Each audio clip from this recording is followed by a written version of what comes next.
right. So we have the one and only Mr. Bob Kellar, back by popular demand, to share with us what's happening. Well, we love having Bob Kellar on. He's a good friend. I've known him, since I was a mere children, because we've been in this industry for a long time. And I know I look very young, but I've been in this industry, real estate industry, for almost 30 years now. And so therefore I've had the luxury of working with Bob in the real estate industry with numerous, I'm going to tell you, this guy's involved in everything, charity events and everything. And you're kind of involved with the community now, mayor 3 times running, councilman over and over, and now you have another opportunity, and we're not sure if you're going to dive in again, but you have another opportunity to possibly be mayor. Therefore, you're a great person to kind of give us the insight of what's really happening. I love it because you give us your real opinions. I try, but it's an honor to be here, guys. I really appreciate the invite. As to whether or not we're going to be mayor again, probably depends upon the good citizens of Santa Clarita. I'm up for re-election a year from this coming April. And in all candor, haven't made a complete decision yet. Probably will run one more time. We hope so. I am the mayor pro tem right now, so I'm slated to become the mayor once again in December of this year. Well, I know where our vote's going, right, Gino? Yep, absolutely. I mean, there's no doubt about it. Every time we have Bob on, it's a lot of insight. And, Don, you mentioned his opinion. Here on our show, we think that's ultra important, is to have an opinion on things. You can't be wishy-washy. You got to have an opinion. You have to do some research, and you have to know why you stand for what you stand for. And we like people that are strong in their convictions. Thank you. I try to be, and hopefully have an informed reasoning and rationale for the decisions that we make.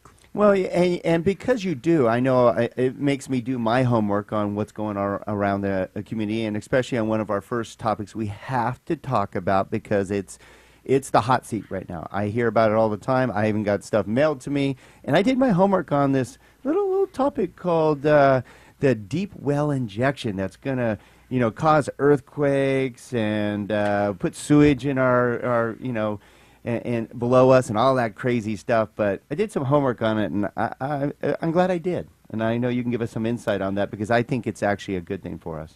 Can I tell you? It is.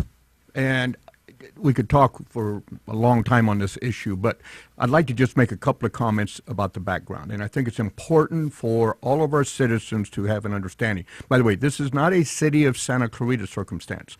This is a Santa Clarita Valley. Our sanitation district is not bordered by the same as the city. It's the valley, okay? And your board is made up of 2 members of our city council. Mayor is typically, as a matter of fact, not typically, but required to be a member along with another council member. And then, of course, our supervisor, Mike Antonovich, which is certainly representing those areas that are outside the city. But that is your sanitation board. So with that in mind, we have been fighting for years. And I honestly remember being in meetings on the chloride issue going back probably 12, maybe even 15 years ago. It's been on the table for a long time.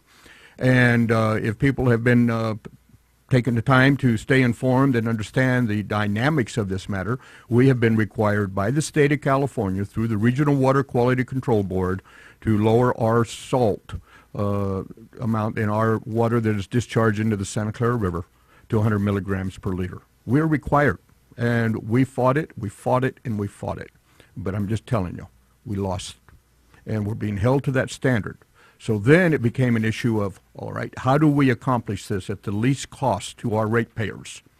And through the engineers at the sanitation district, certainly engineering and people that are well informed at the city of Santa Clarita, the boards, not the least of which is all of the attorneys involved, trying to come up with the most responsible course of action that we can come up with for the safety and protection of our community and the ratepayers.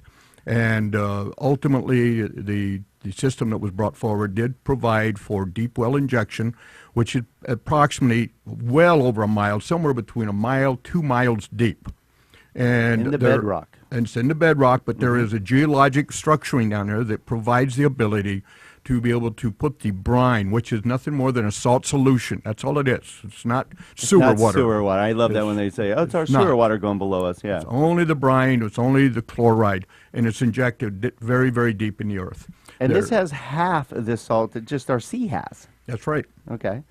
And thank you for clarifying this a little bit, because this is a hot topic. I mean, I even just heard at the gym, they're like, oh, they're going to do this deep well injection. It's going to be awful. And I'm like, well, and I asked. Now I start asking, because, you know, when you're part of a radio show, you start asking different questions, as you do as a councilman. I go, why do you feel that way? They didn't have an answer. They just thought it was a bad idea.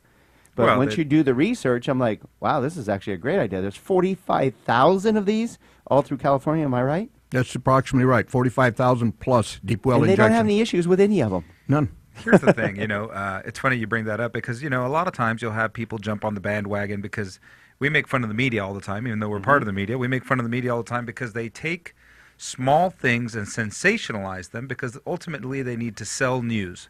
That's what they do, is they sell news, they sell product, they sell votes in some cases, whatever it is they're trying to work on. They take something to their benefit and sensationalize it. So we're always trying to get to the bottom of things here, and I'm glad you did your research on it, Don, because it sounds like it's not that dangerous. No, based on what I researched, and it makes sense. It isn't even like sensationalized by somebody who's nobody gets a huge advantage of it. This is just a way. And the other thing that, Bob, you can help us with, because we got a couple of minutes before break, but a big thing is you're going to see a lot of Stevenson Ranch jump in and say, I don't want this because I'm in Stevenson Ranch. And our tax bill going up a little bit may not affect some of us as much. But doing home loans, we know the difference of just a few dollars per month affects their livelihood because they're on a fixed income. They don't have options to make more money or have reserves. So if we get penalized, it's pretty healthy. Without question. And it will affect a lot of Santa Cruzans. There have been people come forward and say, oh, well, wait a minute, there has never been any fines that have ever been levied by the Regional Water Quality Control Board. Really, go ask the people in Lancaster. They paid $6 million. The city of Santa Clarita about 5 years ago on a deal having to do with the Shangri-La homes, where we did nothing but remove water that had a high water table to protect those homes, and we pumped it or just dumped it back over in the river. Okay, we didn't do anything with the water. We just removed it from one location, put it in another to protect this home development. And we were fined $800,000 by the State Regional Water Quality Control Board. And you think that's not exasperating? We didn't do anything with the water. We just moved it to protect families. But the brine wasn't removed before you put it in there, so forth and so on. I mean, the writing's on the wall, obviously. So, again, if you just tuned in, we're going over some very important aspects of your community right here in Santa Clarita. We're here with Bob Kellar. He's been a councilman and mayor over and over, well involved in what's going on, and usually very much in the know, has a direct opinion, as do we. We like people that actually tell it like it is and give their thought process on it. So, Bob, you've been nice enough to share with us about this deep well injection. It's a big deal. You're going to give us some updates on CMEX. And some good news about capital improvements around town, right? We always have some good things going on, you bet. Oh, exactly. It's not all bad, but we just knew we'd hit the hot topic because hopefully you're paying attention. And that's our goal here on the Don and Gino Real Estate and Finance Show. Again, you could always watch our show live by going to donandgino.com, DONANDGINO.com. We have 3 live cameras here. That way you can see the very handsome Bob Kellar giving his opinion. Of course, my co-host, Gino Franti. And we're going to come back with some more great topics about what's going on in your town right here in Santa Clarita when we come back to the Don and Gino Real Estate and Finance Show. Don't go away.